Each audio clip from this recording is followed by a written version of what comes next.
오늘 우리에게 주시는 하나님의 말씀은 마태복음 28장 16절부터 20절입니다. 제가 봉독합니다. 11 제자가 갈릴리에 가서 예수께서 지시하신 산에 이르러 예수를 배웁고 경배하나 아직도 의심하는 사람들이 있더라.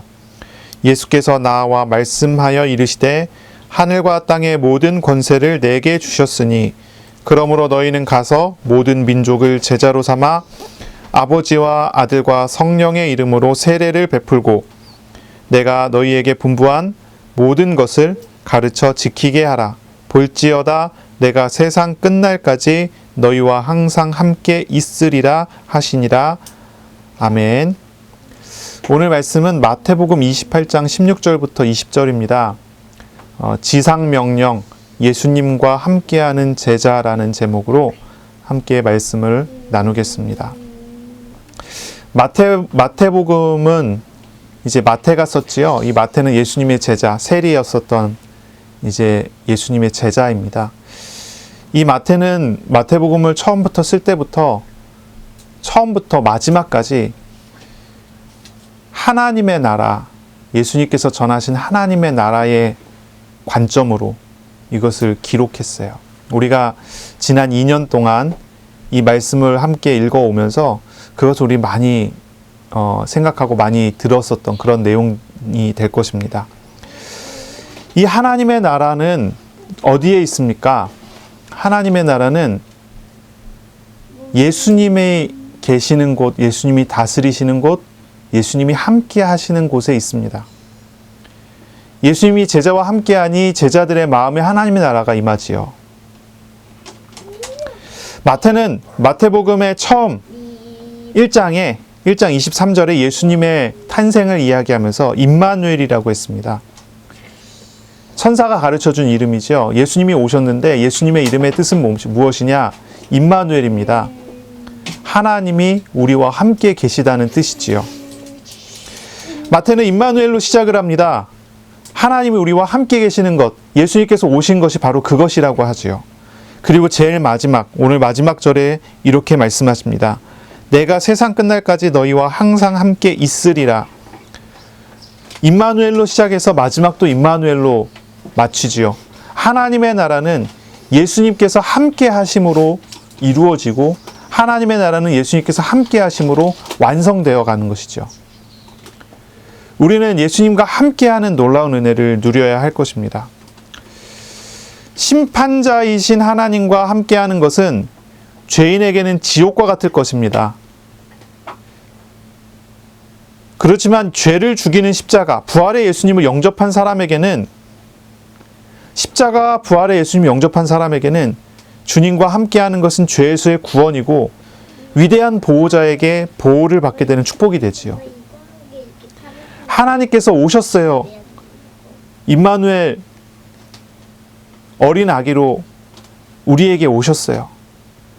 이것은 심판받아야 되는 사람에게는 저주와 같고 구원 얻을 받은 사람들에게는 놀라운 축복이고 은혜가 되지요. 예수님의 승천에 있어서까지 예수님께서는 동일하게 임마누엘을 말씀하세요. 주님께서 함께 하신다. 주님이 함께 하시면 무슨 의미입니까? 우리에게 있어서는요, 구원하시고 보호하시는 것입니다. 그런데 거기서 한 가지가 더 나가지요. 예수님 승천하시면서 우리에게 일을 맡기시고 함께 하시겠다고 약속을 하세요. 사역에 있어서, 일에 있어서 하나님께서는 우리를 통해, 제자를 통해 하나님께서 함께 하시며 일하실 것을 약속하시는 그런 약속이 됐죠. 그래서 우리는 임마누엘을 생각하면서 말씀을 들어야 되고 임마누엘을 생각하면서 우리의 현장을 살아가야 되지요. 하나님께서 함께 하시는 것, 나의 구원이 되고 나를 보호하시는 보호가 되고 그리고 내가 가는 길에 하나님의 일을 하나님이 이루시겠다고 하는 보증이 되죠. 오늘 읽었던 이 본문의 말씀은 대위임령이라고도 하고 지상명령이라고도 합니다. 지상명령, 대위임령 이런 식의 이제 이름들을 붙여놔요. 이거는요, 마태복음의 절정이지요. 절정입니다. 마태복음의 마지막 메시지이기도 하고 제자인 마태, 제자 마태가 경험한 제자 훈련의 절정, 제자 훈련의 마침표가 됩니다. 3년간의 예수님의 제자들 간의 동행이 이제 지상 명령으로 마침표를 찍게 된 거예요. 예수님께서는 제자들을 데리고 다니면서 3년간 여러 가지 것을 가르치셨어요. 물론 이 제자들의 수준에 맞춘 교육을 예수님께서 하셨죠. 함께 하시고 동행하시며 수준에 맞춘 교육들을 하셨어요. 그리고 이제 예수님께서는 가르칠 것을 충분히 가르치신 것입니다. 이제 승천에 가셔야 합니다. 물론 이제 제자들이 못 깨달은 부분들도 있어요. 이제 그런 것은 이제 사도행전 2장에 이제 오시는 오순절에 성령님을 통하여 가르치시고 생각나게 하고 깨닫게 할 것입니다. 예수님께서는 이제 하늘로 올라가셔야 되는 그런 때가 된 거지요.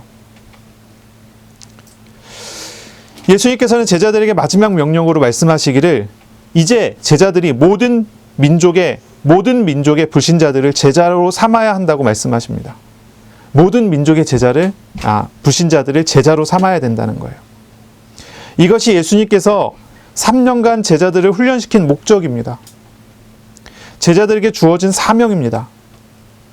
주님께서는 승천하시면서 제자들에게 모든 민족을 제자 삼는 사역을 위해 파송하셔요.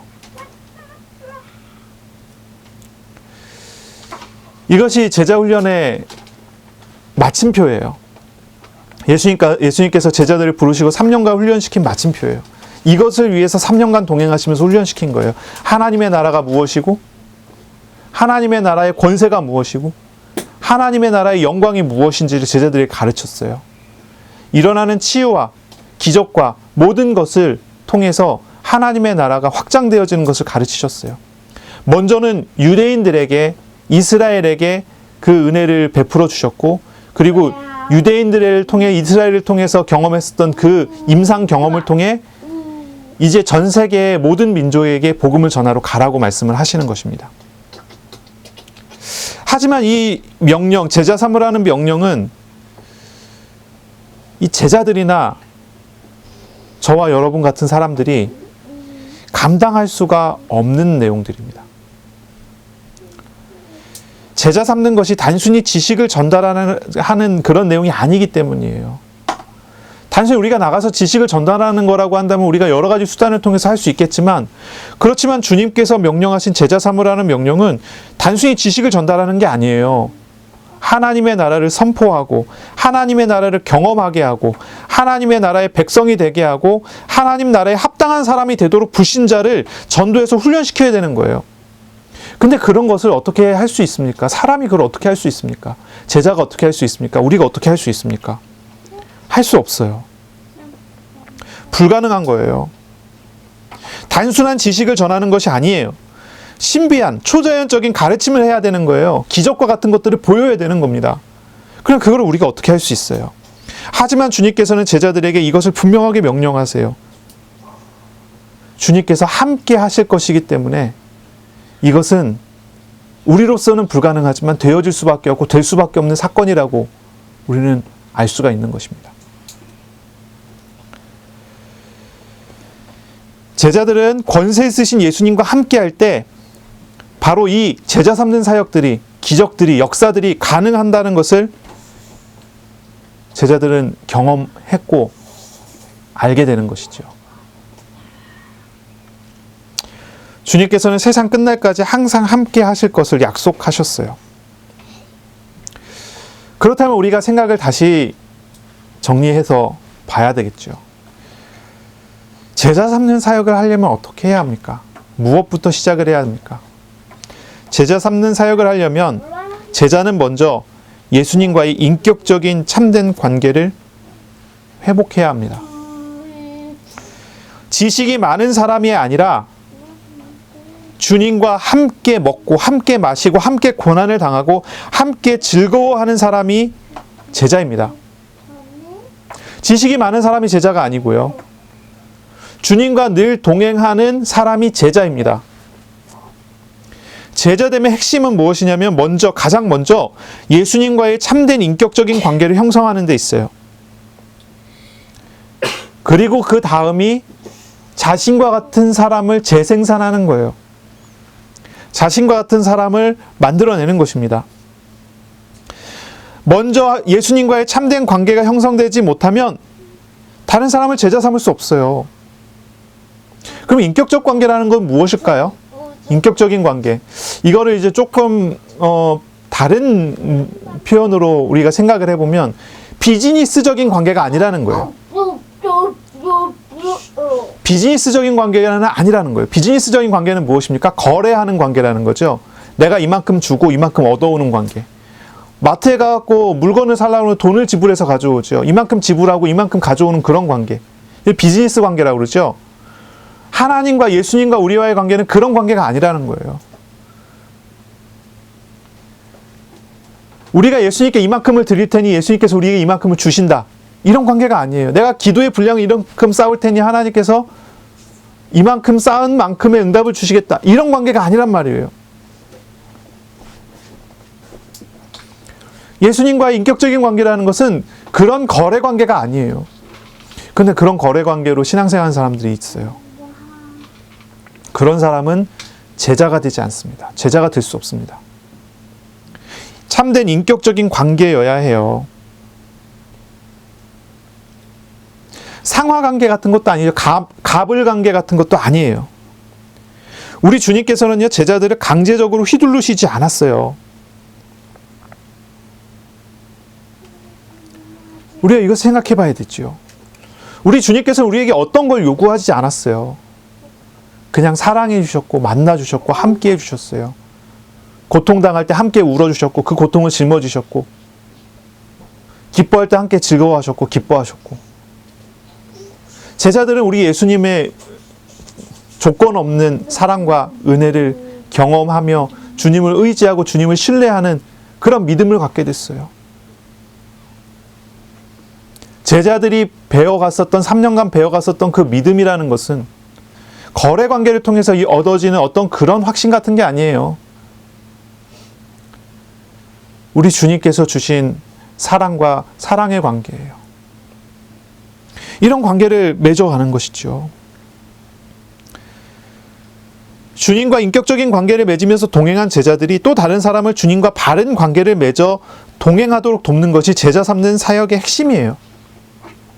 그러니 다시 말하면요, 내가 주님과 인격적인 관계가 회복이 되지 않고 내가 주님과 바른 관계를 누리지 못하면 제자 삼는 사역을 할 수가 없어요. 먼저는 우리 주님께서 나와 함께 하시며 나에게 그 관계를 회복시켜 주시기를 원하세요. 불신자들에게 있어서 스승과 제자의 관계라는 건 어떤 것입니까? 학교에 가면은 지식을 가르치는 선생님과 지식을 배우는 제자이겠죠. 조금 더 고상해지면요, 인격을 가르치는 스승과 인격을 배우는 제자이겠지요. 그러나 그런 것도 모두 다 거래적인 관계예요. 거래적인 관계죠. 물론 아주 고상해서 자기 자신을 희생하고 제자를 사랑해서 제자를 위해서 희생하시는 분이 있을지 모르겠지만 그것조차도 조건이 없다고 얘기할 수는 없어요. 그러나 우리 주님이 우리에게 보여주신 것은 그것과는 다른 것이에요.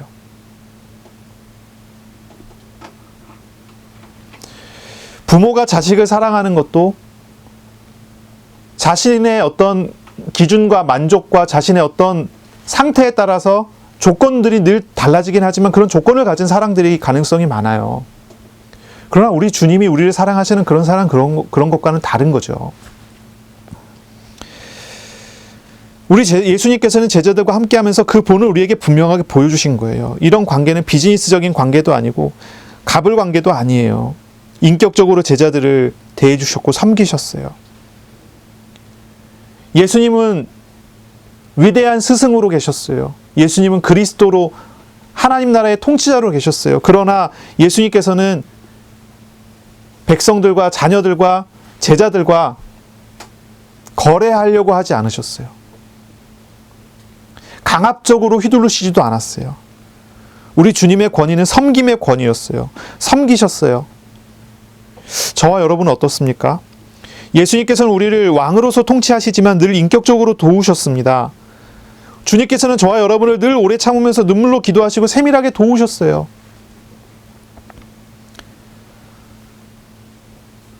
주님을 어떻게 만나고 계십니까? 주님과 어떻게 기도하고 교제하고 계십니까?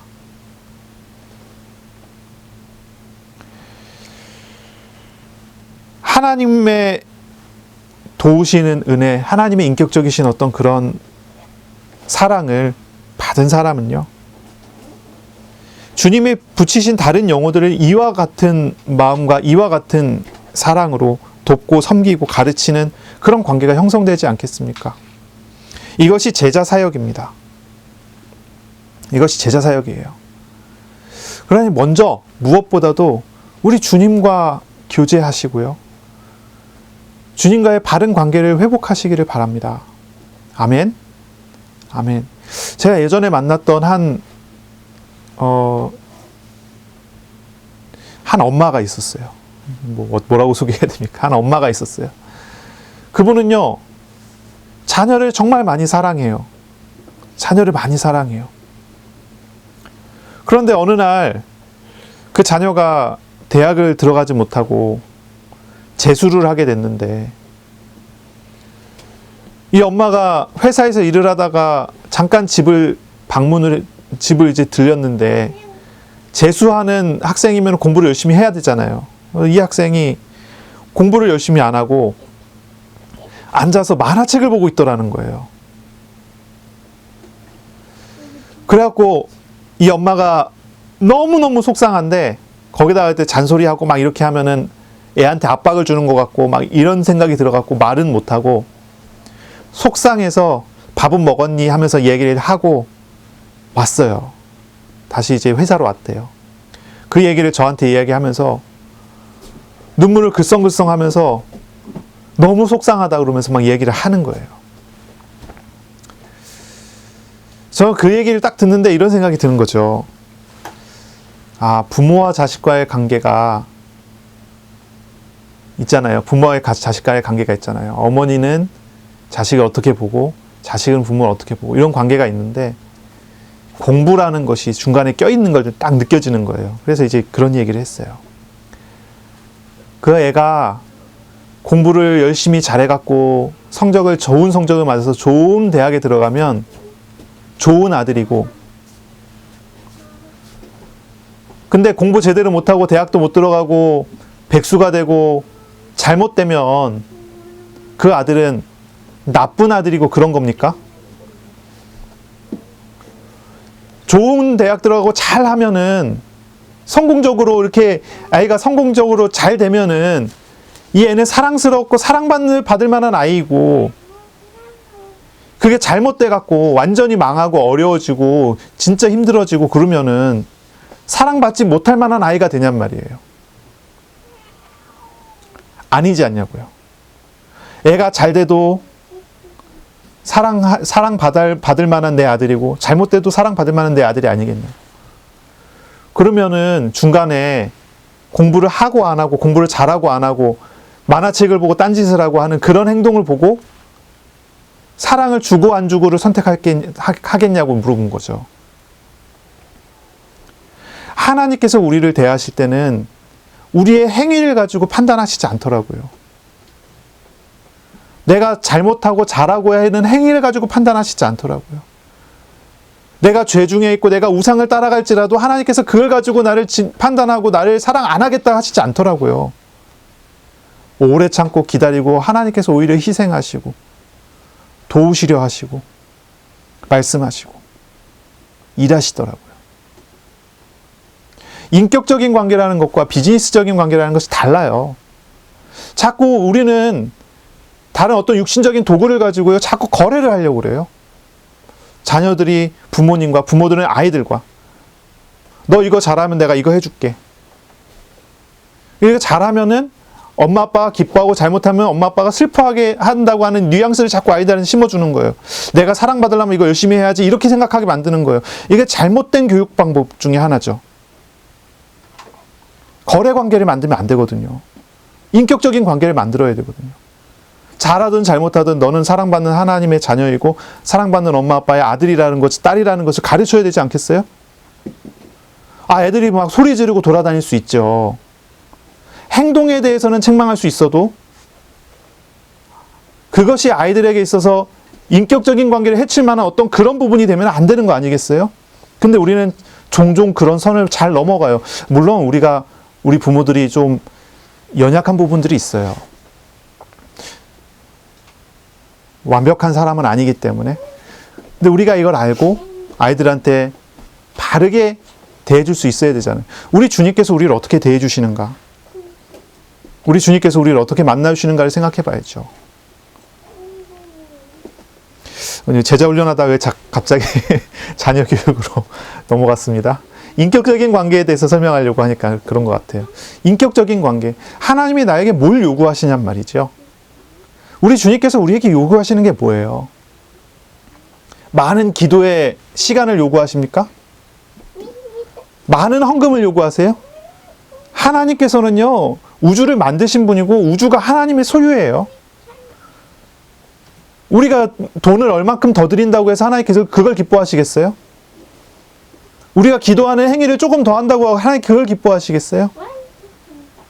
하나님의 주권을 믿고 하나님의 권세를 믿는다면 그거는 얼토당토 않는 얘기예요. 우리 주님께서 우리에게 요구하시는 것은 다른 게 아니에요. 우리가 우리 주님을 인격적으로 만나기를 요구하세요. 뭘 자꾸 하나님께 나아가는데도 조건을 겁니까?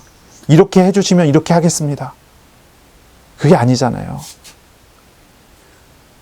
조건 없이 우리에게 찾아오신 우리 하나님께 우리가 조건 없이 나아가는 거죠. 예수님께서 제자들에게 뭘 요구하십니까? 단 한 가지였습니다. 믿음입니다. 그 외에는 없었습니다. 그럼 믿음은 우리가 쌓아갖고 우리가 공로로 믿음을 만들어낼 수 있습니까? 아닙니다. 믿음조차도 하나님의 선물입니다. 하나님께서는 우리에게 일방적으로 다 주셨을 뿐이지 우리가 뭔가를 가져가는 게 아니잖아요. 우리가 뭔가를 공로로 쌓아가는 게 아니잖아요. 예수님께서는 우리에게 놀라운 은혜를 주신 거예요. 본문으로 우리가 좀 돌아가 볼까요? 11제자가 갈릴리에 갔습니다. 예수께서 지시하신 산에 이르렀습니다. 이 산은 어떤 산인지 몰라요. 갈릴리에 있는 여러 산 중에 하나겠죠. 아직까지 알려진 바가 없습니다. 무슨 산인지 몰라요. 그래서 이제 갈릴리에 있는 산들을 다 조사해서 예수님께서 승천하실 만한 분위기가 될 만한 산들을 조사해서 예수님 승천 후보산 1, 2, 3, 4 이런 식으로 만들어내도 그 산이 어떤 산인지 몰라요. 그 산의 의미도 잘 모르고요. 이제 어쨌든 그렇습니다. 그 산에서 11제자가 예수님을 만나는데 예수를 배웠고 경배하나 아직도 의심하는 사람들도 있습니다. 예수님 보자마자 경배를 했습니다. 하지만 의심하는 사람도 아직 있습니다. 그때 예수님께서 말씀하십니다. 제자들에게 말씀하십니다. 11제자와 또 모여진 사람들에게 예수님이 말씀하세요. 하늘과 땅의 모든 권세를 내게 주셨으니 예수님께서 가지신 것은 모든 권세입니다. 그러므로 너희는 가서 모든 민족을 제자로 삼아라 했어요. 모든 권세를 가지신 예수님이 모든 사람을 모든 민족을 제자로 삼으라고 말씀하십니다. 그리고 아버지와 아들과 성령의 이름으로 세례를 베풀고 내가 너희에게 분부한 모든 것을 가르쳐 지키게 하라. 모든 것을 가르쳐 지키라고 지키도록 가르치라고 말씀하십니다. 모든이 3번 나왔죠. 모든 권세를 가지신 예수님이 모든 민족으로 제자를 삼아 모든 것을 가르쳐 지키게 하랍니다. 가르치신 모든 것을. 그리고 말씀하시기를 볼지어다 내가 세상 끝날까지 너희와 항상 함께 있으리라. 이렇게 말씀하세요. 세상 끝날까지 항상 함께 있으리라. 예수님은 권세를 가지고 계세요. 예수님은 하나님의 나라의 통치자이십니다. 세상을 주관하시는 섭리자이신 하나님이십니다. 우리 예수님은 제2위격 성자 하나님이십니다. 그래서 세상을 창조하실 때 창조하셨고 세상을 다스리시고 통치하시는 통치자로서 역사하시고 예수님의 권세와 권위는 온 우주 만물을 다스리시는 권세와 권위를 가지신 분이세요. 예수님께서 제자들에게 말씀하시기를 하늘과 땅의 모든 권세를 가지셨다라고 말씀하세요.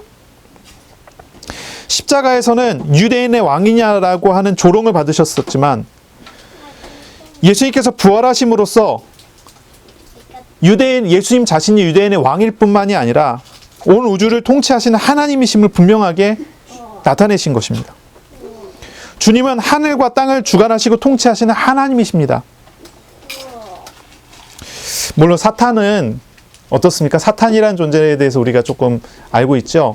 에베소 2장에 보면은 공중의 권세 잡은 자, 이 세상 주관자, 세상 임금 뭐 이런 표현을 썼어요. 하지만 이 사탄조차도요, 하나님의 손 아래에 있습니다. 하나님께서 인간을 구원하시기 위해 마귀를 심판하시는 것을 잠시 유예시켜 뒀을 뿐이지, 하늘의 주관자가 하나님이시고 땅의 주관자가 사탄인 것은 아닙니다. 이거 분명히 우리가 알아야 돼요. 하늘의 주관자는 하나님이고 세상의 주관자는 사탄이다, 이렇게 하면 이원론이 되거든요. 이원론은 우리 기독교 역사 속에서 초대교회부터 지금까지 계속 이단의 평가를 받아온 이단시 되어진 그런 이론이에요. 우리 정통 기독교 안에서는 이원론을 받아들이지 않습니다. 그거 맞지 않습니다. 우리는 세상을 창조하시고 주관하시는 하나님을 믿고, 마귀는 잠시 심판이 유예됐을 뿐이지 불신자에 대해서 실력을 행사할 수 있지만, 그러나 그뿐이지, 그것도 하나님께 잠시 유예시켜뒀을 뿐이지 그 권세가 그렇게 대단하지 않습니다. 마귀는요, 시간과 공간의 제약 속에 있는 거예요. 피조물에 불과해요. 우리 하나님은 시간과 공간을 초월하시는 하나님이세요. 시간과 공간을 만드신 분이시잖아요. 근데 다르죠. 예수님의 권세는 어떤 것과도 비교할 수 없는 그런 권세예요. 하늘과 땅과 모든 것에 주관하시는 권세를 가지신 분이 우리 예수님이고 우리 하나님이십니다. 그리고 바로 그 권세는 예수님의 제자들에게 주어집니다. 다니엘서 7장에 예언되어 있는 부분들이 있어요. 다니엘서에 예언되어 있는 것처럼 주님의 권세는 하나님의 나라의 백성, 주님의 제자들이 누리는 축복이 될 수 있습니다. 다니엘서 7장 13절 14절에 보면 이런 구절이 있어요. 내가 또 밤 환상 중에 보니 인자 같은 이가 하늘 구름을 타고 와서 옛적부터 항상 계신 이에게 나아가 그 앞으로 인도되매 그에게 권세와 영광과 나라를 주고 모든 백성과 나라들과 다른 언어를 말하는 모든 자들이 그를 섬기게 하였으니 그의 권세는 소멸되지 아니하는 영원한 권세요 그의 나라는 멸망하지 아니할 것이라. 예수님께서 모든 권세를 가지신 분이라고 하는 그런 예언이죠. 7장 18절에 보니까 다니엘서예요. 지극히 높으신 이의 성도들이, 누구요? 성도들. 지극히 높으신 이의 성도들이 나라를 얻으리니 그 누림이 영원하고 영원하고 영원하리라. 영원히 3번 나와요. 그 누림이 영원하고 영원하고 영원해요. 이제 우리가 얘기하자면 히브리어 헬라어에서는요, 반복은 강조예요. 반복은 강조예요. 예수님께서 그냥 말씀하실 수 있지만 진실로라고 말씀하시면 조금 강조한 거고요. 진실로 진실로 그러면 2번 강조한 거예요. 여기서 영원하고 영원하고 영원하리라. 지극히 높으신 이의 성도들이 나라를 얻으리니 그 누림이 영원하고 영원하고 영원하리라. 인자가 예수님께서 권세를 가지셨어요. 그리고 그 권세가 누구에게요? 성도들에게. 그 성도들이 나라를 얻고 나라를 누리게 된다고요. 그 권세를 누리게 된다고요. 다니엘서 7장 27절에 보면 나라와 권세와 온 천하 나라들의 위세가 지극히 높으신 이의 거룩한 백성에게 붙인 바 되리니 그의 나라는 영원한 나라리라. 모든 권세 있는 자들이 다 그를 섬기며 복종하리라. 주님의 권세가 제자들의 누림이 돼요. 제자들의 누림이 돼요. 주님의 놀라운 권세, 하늘과 땅의 모든 권세가 주님의 제자들, 그리고 오늘날 예수 그리스도를 영접하여 믿어 주님과 함께 동행하는 저와 여러분들에게 누림이 되는 권세라는 거예요. 놀라운 권세죠. 권세에 있으신 주님이 우리와 함께 하심을 우리가 그 권세를 누릴 수 있는 사람이 됐다는 것이죠. 하지만 이제 좀 주의해야 해요. 주의해야 됩니다. 가끔씩 보면 주님의 권세를 내 것으로 착각하는 사람들이 있어요. 그건 주의해야 돼요. 특히 이제 은사주의자들, 신비주의자들 같은 경우 자신이 하나님의 대리인이고 하나님의 권세를 자기가 부린다고 생각하는 사람이 있어요. 이건 아주 위험한 생각이에요. 만약에 그런 사람을 주변에 두고 있다면 그런 사람하고 교류를 중단해야 돼요. 그런 부류예요. 물론 이런 사람들은 뭐 주님의 권세는 내 권세다 해갖고 막 부리고 막 이렇게 하려고 하는 그런 사람들은 한국 교회에서 드러나 있는 사람들은 이단으로 물론 대부분 정죄가 돼 있습니다. 하지만 드러내지 않고 활동하는 사람들이 더 많기 때문에 우리가 주의해야 될 필요가 있는 거죠. 분명히 우리 주님의 권세는 내게 있어요. 내게 왔어요. 위임을 해주셨어요. 하지만 내 것이 아니에요. 주님께서 말씀하시는 것을 우리가 잘 봐야 돼요. 하늘과 땅의 모든 권세를 주님이 가지고 계시기 때문에 그러므로 우리 보고 가라고 해요. 주님이 함께 하신다고. 이거는 주님께서 권세를 사용하실 것을 믿으라는 말이지 우리 보고 휘두르라는 말이 아니에요. 예수님의 이름의 권세로 영적인 싸움을 하라는 말을 우리가 많이 들었어요. 이 말은요, 예수님의 이름으로 나가서 예수님의 이름으로 내가 싸워야 된다는 말이 아니에요. 이거 오해하면 안 돼요. 두려움과 욕심과 같은 죄, 그리고 우상들을 버리고 주님을 믿고 주님께 의뢰하라는 말이에요. 그것이 영적으로 싸우라는 말이에요. 우리의 영적인 싸움은 주님의 권세를 사용해서 마귀와 싸우라가 아니에요. 우리의 영적인 싸움은 죄에 대하여 십자가에 못 박아버리고 예수님을 믿음으로 나아가라고 하는 그런 말이에요. 뭐 은사 이야기하면 이런 얘기들이 있어요. 신유은사 들어보셨죠? 신유은사는 뭐죠? 병 고치는 은사. 그래서 어떤 분은 이제 자신이 하나님으로부터 신유은사를 받아서 병 고치는 은사를 받았으니 병든 사람들 손 얹어서 기도하면 병 낫는다고 병든 사람 찾아다니시는 분이 있어요. 또 축사의 은사 들어보셨습니까? 축사의 은사 뭡니까? 귀신 쫓는 은사예요. 귀신 들린 사람 만나서 귀신 쫓는 거예요. 이런 분들이 보통 이제 기도원 같은 데 들어가서 기도원 사역들을 많이 하죠. 예언의 은사 들어보셨습니까? 예언해 주는 거예요. 예언해 주는 거예요. 주일날 교회에서 예배를 드리고 난 다음에 1부 예배를 드리고 난 다음에 2부 예배는 예언하시는 권사님 집으로 이동해서 그 예언하시는 권사님 제자들이 모여서 한 사람 한 사람 안수받아 기도받으면서 미래에 대해서 점을 치죠. 이거는 점치는 거하고 똑같아요. 예언의 은사. 이런 말을 많이 들었을 거예요. 뭐 신유은사, 축사은사, 예언의 은사. 그런 게 진짜 있을까요? 없을까요? 저는 그 자체에 대해서 부정하지는 않습니다. 하지만 그런 은사를 받았다고 하는 사람들에 대해서는 전 좋게 생각하지는 않아요. 저도 밖에 나가서 전도했을 때 축사 경험해 봤어요. 귀신 떠나는 거 경험해 봤어요. 제가 복음 전에서 예수님 증거하고 예수님 영접할 때 귀신이 바락 소리를 지르면서 떠나는 것도 봤어요. 그럼 제가 축사은사를 받았을까요? 제가 밖에 나가고 말씀 전하는데 말씀이 성취되어지는 예언 같은 체험도 해봤어요. 그럼 제가 예언의 은사를 받았을까요? 병고침 같은 것도 저 스스로도 난치병 가지고 있었는데 치유받았거든요. 제가 나가고 복음 증거했을 때 신유 같은 것도 경험해봤어요. 그러면 제가 신유은사를 받았냐? 저는 그렇지 않아요. 저는 그런 은사를 받은 적이 없습니다. 이 모든 것은 저와 함께 하시는 하나님께서 원하셔서 그때 하나님이 일을 하신 거예요. 제 능력이 아니라 주님의 능력이고 주님의 원하신 때 주님이 역사를 하신 거예요. 그런데 지금도 저는요, 이게 가능하다고는 생각해요. 주님이 원하시고 주님이 역사하시는 때에. 이제 특히 이제 예언에 대해서는 조금 민감하죠. 예언에 대해서는 민감해요. 예언과 계시는 달라요. 계시는 하나님의 말씀이에요. 지금 또다시 예언의 은사를 받았다고 얘기하는 사람들은 성경을 더 써내려가는 것 같은 그런 얘기를 하는데 그런 사람들이 이단이에요. 정상적이지 않아요. 근데 우리의 갈 길을 하나님께서 미리 말씀을 통해서 비추어 주시는 말씀, 시편 119편 105편인가요? 주의 말씀은 내 발의 등이요 내 길의 빛이니이다 해서 내 앞길을 비추어 주시는 하나님의 말씀으로서의 예언, 이런 거는 뭐랄까요? 예언의 은사 받았다고 얘기하는 사람들이 이야기하는 그런 예언하고는 완전히 다른 거죠. 말씀의 선포와 말씀의 성취니까요. 어쨌든 이제 그런 부분들이 있어요. 저는요, 정말로 은사 받아서 주님께서 크게 쓰시는 분도 있을 것 같아요.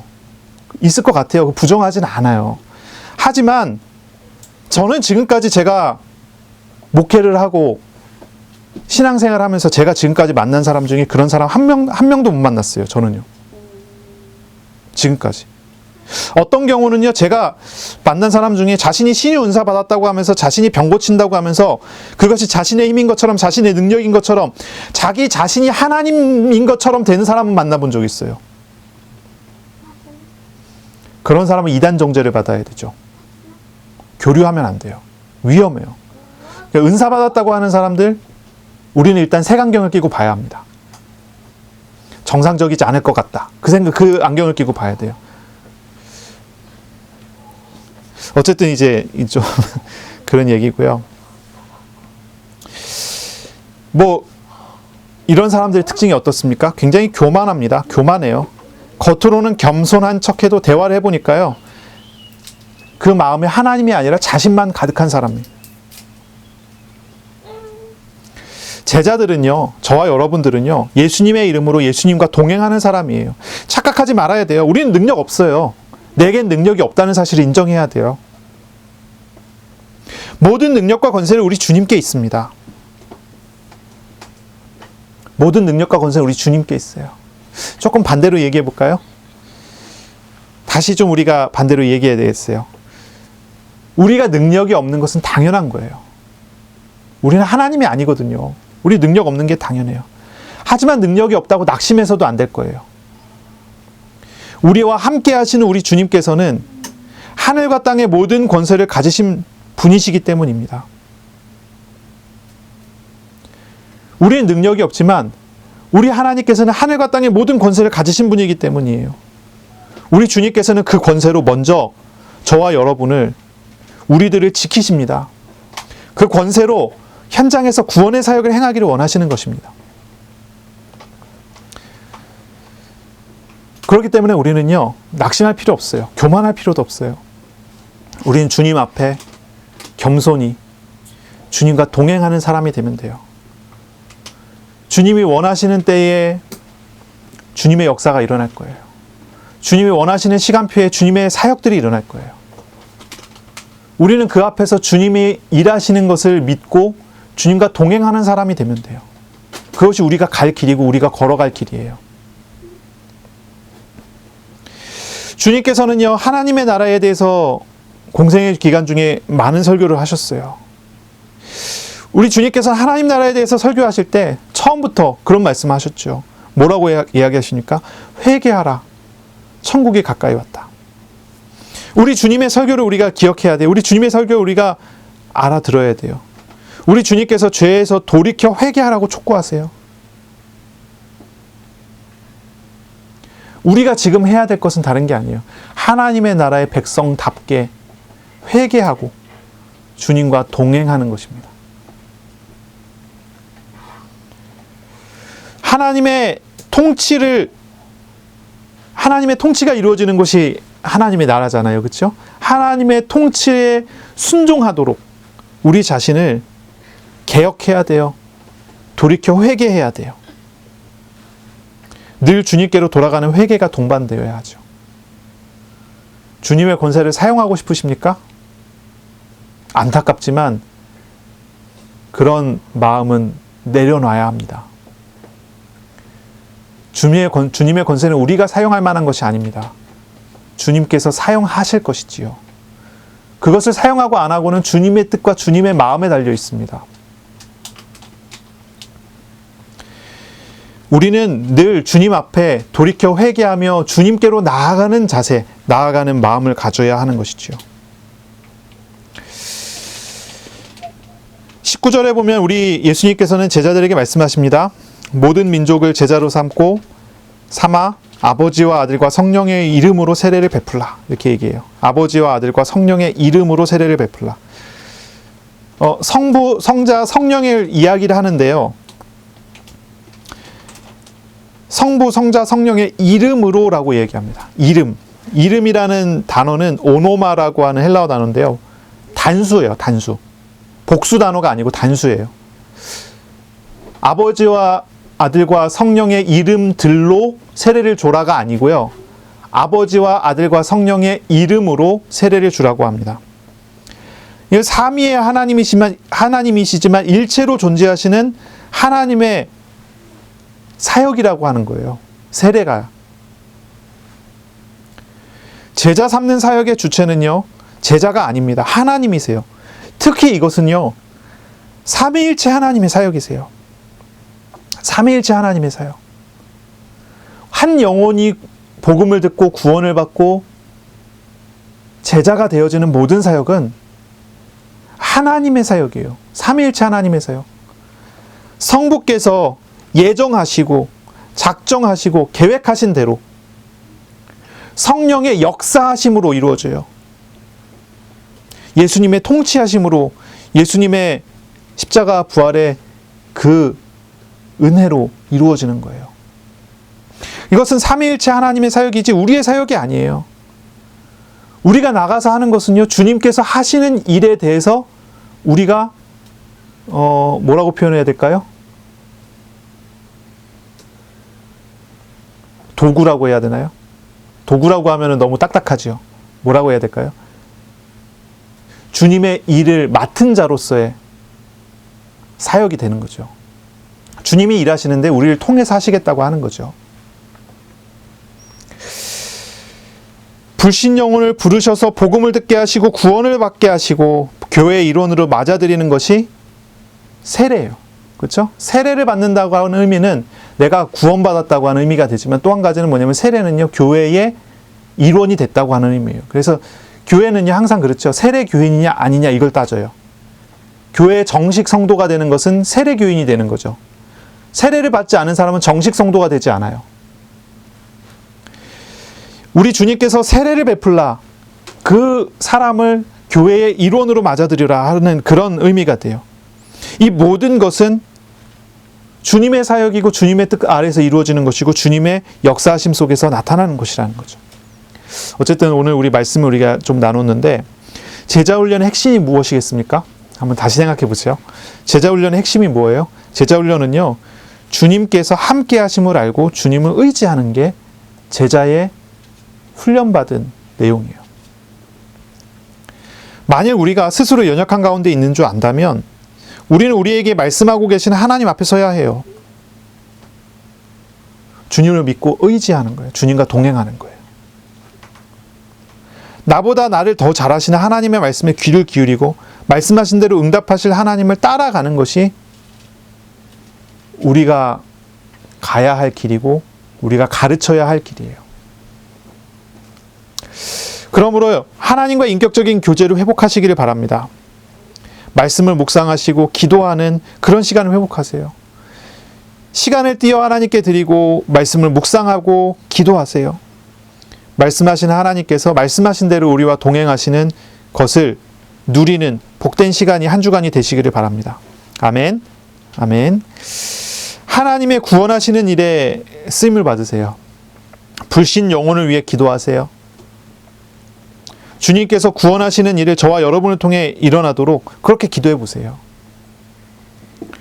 하나님이 예정하신 영혼을 구원하시는 일을 우리에게 보이실 것을 믿습니다. 2020년 이제 마무리가 돼가고 있어요. 다음 주가 마지막 주가 되고요. 다음 주가 2021년의 시작이 되지요. 한 해의 마무리 그리고 새로운 한 해의 시작을 말씀으로 소망하고 말씀을 기대하고 새로운 시작을 위해서 기도하세요. 한 해를 잘 마무리될 수 있도록 기도하시고 새로운 한 해에 하나님께서 우리에게 주실 말씀을 소망하며 기도하세요. 코로나 바이러스로 인한 어려움을 우리가 만나고 있지만 그 속에서 주님과 동행하시길 바라고, 또 이것으로 인해 어려움 당하는 이웃이 있다면 그를 위해 기도하고 하나님의 놀라운 은혜를 간구하며 기도하는 그런 한 주간이 되시기를 바랍니다. 기도하겠습니다. 주님, 우리와 함께 하시는 주님을 찬양합니다. 우리를 선택하시고 부르시고 우리와 함께 하시고 우리를 인도하시니 감사합니다. 연약한 사람들, 부족한 사람들이지만 주님 함께 하심으로 세상에 증인될 하나님의 제자들인 줄로 믿습니다. 이번 한 주간도 놀라운 은혜를 베풀어 주옵소서. 주님과 동행하는 한 주간이 되게 하시고 주님과 인격적으로 참된 교제가 일어나는 한 주간이 되게 하시고 제자 삼는 한 주간이 되게 하여 주옵소서. 예수 그리스도 이름으로 감사하며 기도합니다. 아멘. 우리 구주 예수 그리스도의 은혜와 하나님의 사랑하심과 성령의 교통하심이 이제로 영원까지 항상 함께 있을지어다. 아멘.